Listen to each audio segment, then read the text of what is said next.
BBC News with Fiona MacDonald. NASA scientists have deliberately crashed a spacecraft into a small asteroid, aiming to push it off course. The DART mission is the first test of a technique which could one day be used to defend Earth from a hazardous approaching asteroid. A live camera relayed the spacecraft's final few seconds before it crashed into the rock. 3, 2, 1. Oh my gosh. Oh wow. Awaiting visual confirmation. The DART craft hit the target Dimorphos, aiming to deflect its path away from a larger nearby asteroid. Jonathan Amos explains what happened next. We're able to make some precision measurements about the changes in velocity of the object that we've just hit. As the smaller object goes around the bigger object, you get a light signature, and that's like a clock, okay? And what we expect to see is that instead of the little object going around every, I think it is 11 hours and 55 minutes, it may now, after what we've just seen, start going around every 11 hours, 45 minutes. You know, it'll lose some energy because of the impact. Its orbit around that bigger object will tighten, and the orbital period will shorten.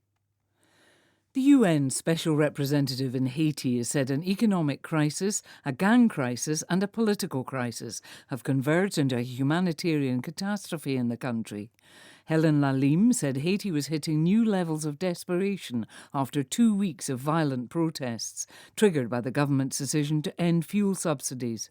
Basic rights, from freedom of movement to education, are being catastrophically undermined, and access to basic social and health services repeatedly cut. Prisons have not received food, medicine, and water for days. Britain's central bank has said it won't hesitate to take action to control inflation after the pound sterling slumped to an all-time low against the US dollar. The government's new economic policies have sparked fears about Britain's financial stability. This report from Faisal Islam. The Bank of England indicated it was prepared to raise interest rates aggressively. But sterling remains significantly weaker than before the government's announcement of £45 billion of tax cuts without clearly communicating its plans for the surge in borrowing to fund them. Markets are now assuming that the Bank of England base rate will be 4% by November, up from the current 2.25%. Rates are then predicted to hit 6% next year as the bank deals with the possibility of a weaker currency and the government's stimulus package stoking inflation. You're listening to the latest world news from the BBC.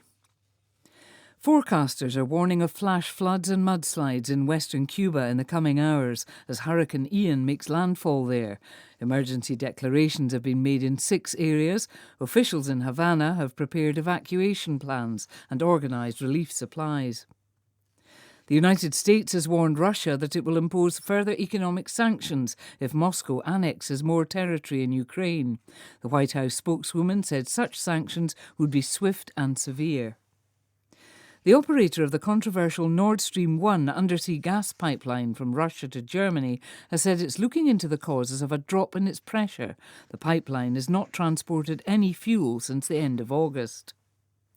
The head of the tech giant Apple has said there are no good excuses for the failure of the world's tech firms to employ more women.